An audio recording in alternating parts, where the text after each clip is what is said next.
Hello students, expected questions की series में ये ऐसे क्वेश्चन है जिसका फोर्थ पार्ट आप देख रहे हैं। इसमें हम question number 19th, 20th, 21st and 22nd ये क्वेश्चंस हम डिस्कस करेंगे। और ये सारे क्वेश्चंस मैंने हिंदू एडिटोरियल के जनवरी मंथ से लिया है, और इसमें आपको जो डेटा दिख रहा है वो डेटा भी न्यूज़पेपर से ही है।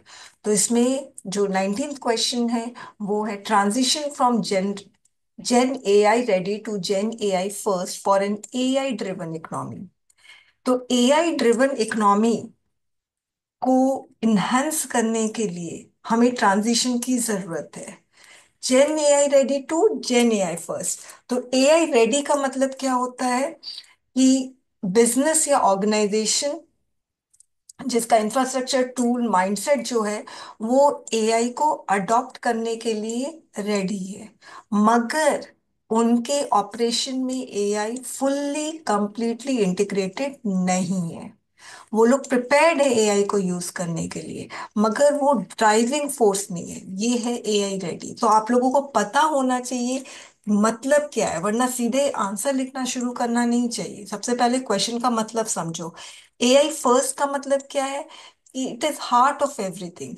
Decision processes, innovations, operations, administrations, everything powered by AI।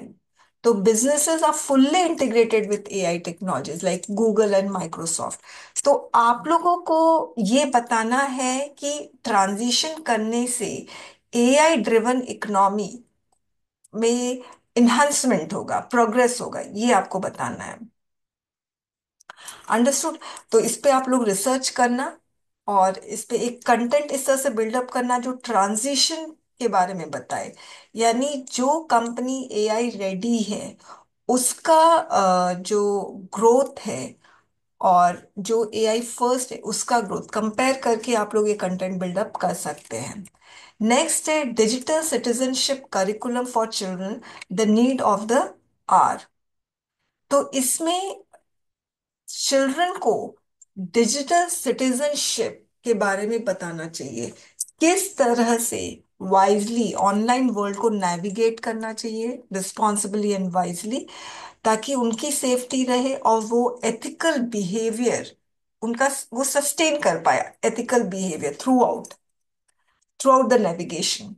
और उनका क्रिटिकल स्किल्स भी डेवलप हो, ताकि वो सोशल मीडिया प्लेटफॉर्म में उनको जो भी मैसेजेस, न्यूज़, इमेजेस, वीडियोस मिले, तो उसके लिए वो लोग थोड़े थॉटफुल रहे before making it viral, before posting it to others.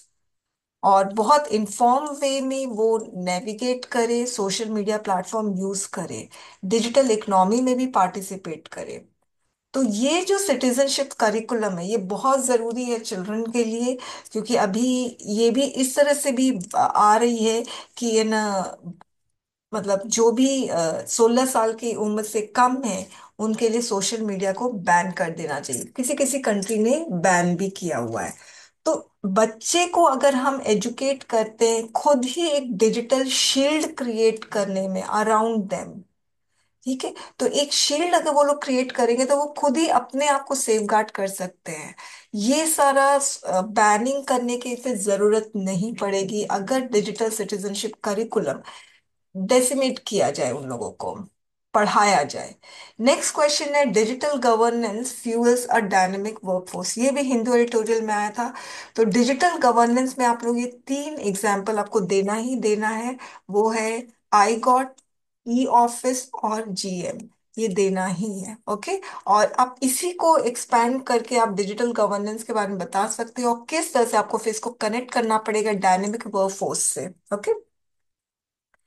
Next है जो इम्पोर्टेंट है वो ये है कि digital public infrastructure is crucial in driving India's economic growth. ये बहुत इंपॉर्टेंट है। तो स्टूडेंट्स, इसमें सबसे पहले आप लोगों को पता होना चाहिए डिजिटल पब्लिक इंफ्रास्ट्रक्चर क्या है। UPI, Aadhaar, DigiLocker, CoWIN, ONDC, account aggregator, FASTag, e rupee, ये सारे डिजिटल पब्लिक इंफ्रास्ट्रक्चर में आते हैं। अब ये सारे केस से इंडिया के इकोनॉमिक ग्रोथ को इन्हांस करते हैं, ड्राइव करते हैं, ये आप लोगों को बताना है। तो आप लोग इस तरह से, बहुत ऐसे मैंने स्टूडेंट्स देखे हैं जो लिस्ट दे देते हैं डिजिटल इंफ्रास्ट्रक्चर, इस तरह से लिस्ट नहीं देना है। आप लोग कोई इसमें तीन चार ले लो और उसी को आप लोग एक्सप्लेन करो, उसको इंडिया इकोनॉमिक ग्रोथ से कनेक्ट करो। तो जैसे मैंने एक एग्जांपल लिया, जैसे यूपीआई है, वो इंडिया के फाइनेंशियल सिस्टम को ट्रांसफॉर्म किया, जिसमें 46% जो ट्रांजैक्शन है ना वो डिजिटल है। इससे क्या हुआ, ट्रांजैक्शन एफिशिएंसी वो बढ़ गई, डिजिटल पेमेंट सीमलेस और एक्सेसिबल हुआ। अब जिस तरह से गूगल पे है, फोन पे है, वो क्या कर रहा है, वो पेमेंट्स को बहुत आसान बना रहा है। और फिर उसके बाद ये यूपीआई है, फॉरेन कंपनीज को ट्रैक कर रही है। तो बेसिकली आप लोगों को डिजिटल इंफ्रास्ट्रक्चर किस तरह से इकोनॉमिक ग्रोथ को इनहांस करिए वो आप लोगों को बताना है। तो इसमें आप फाइनेंशियल इंक्लूजन की बात कर सकते हैं। अ, दूसरा एफिशिएंसी, फास्टर कैशलेस पेमेंट की बात कर सकते हैं, जिसमें डिलेज नहीं होते हैं ट्रेड और बिजनेस में। फिर आप ब्लैक मनी जो है वो बहुत हद तक रिड्यूस हो जाते हैं। फिर साथ में ई कॉमर्स है, फिनटेक है, वो एंटरप्रेन्योरशिप को और बढ़ावा देता है, एनकरेज करता है, इन्वेस्टमेंट को अट्रैक्ट करता है, गवर्नमेंट रेवेन्यू को बूस्ट करता है। तो ये सारी चीजें आप इसमें लिख सकते हैं। आपको इकोनॉमिक ग्रोथ से आपको हर हाथ में कनेक्ट करना पड़ेगा, सिंपली डिजिटल पब्लिक इंफ्रास्ट्रक्चर के बताने से नहीं होगा। ओके। फिर उसके बाद गवर्नमेंट के इनिशिएटिव्स है इसमें। जब गवर्नमेंट को देखिए, डिजिटल पब्लिक इंफ्रास्ट्रक्चर से ऑब्वियसली इकोनॉमिक ग्रोथ इन्हांस हो रहा है। तो इसके लिए गवर्नमेंट और क्या कर रही है, deep tech fund of funds and fellowships एकदम ये बजट में आया है, AI driven modernisation, investment in AI in education, फिर national manufacturing mission and clean tech investment, ये सारा मैं नाम दे रही हूँ जो जो इनिशिएटिव्स है गवर्नमेंट के।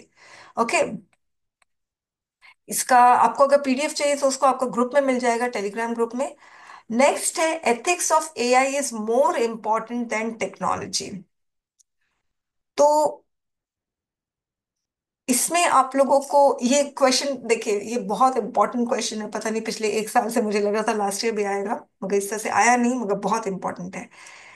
अगर एआई का एथिक्स बहुत इंपॉर्टेंट है, टेक्नोलॉजी से ज्यादा एथिक्स इंपॉर्टेंट है, तो इसमें जो अनचेक्ड एआई होती है वो बायस होती है, जॉब लॉस कर सकती है, मिस इंफॉर्मेशन स्प्रेड कर सकती है।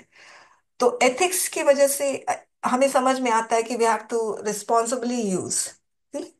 फिर प्राइवेसी को, एथिक्स अगर मोर इम्पोर्टेंट है तो वो प्राइवेसी भी इंश्योर करता है, प्रोटेक्ट करता है, फेयरनेस को प्रोटेक्ट करके रखता है। मगर अगर कोई बोलते हैं कि नहीं, टेक्नोलॉजी ज्यादा इम्पोर्टेंट है, तो उसमें अगर हम एथिकल डिबेट, अगर मैं इसको अगेंस्ट पे लिखूं, तो एथिकल डिबेट्स के अंदर अगर हम जाएंगे तो एडवांसमेंट्स और ग्लोबल कंपटीशन बहुत हद तक करना स्लो डाउन हो जाएगा। और टेक्नोलॉजी है वो हर प्रॉब्लम सॉल्व कर देता है। वो एथिकल इश्यूज जो है, जैसे बायसनेस है, उसको डिटेक्ट कर सकता है। फिर आप एक और चीज लिख सकते हैं कि ये ना, लॉज और एथिक्स है ना, टेक्नोलॉजी के बाद फॉलो करता है। पहले टेक्नोलॉजी डेवलप हो जाएगी, फिर लॉ एथिक्स जो है उसको फॉलो करेगा। तो इस तरह से आप इसका आप बात बात कर सकते हो इसके बारे में। हालांकि ये आर्गुमेंट क्वेश्चन भी बन सकता है, ये ऐसे क्वेश्चन भी बन सकता है। ओके स्टूडेंट्स, तो ये है ऐसे क्वेश्चंस के, ये चार ऐसे क्वेश्चन मैंने डिस्कस किए हैं। Thank you very much.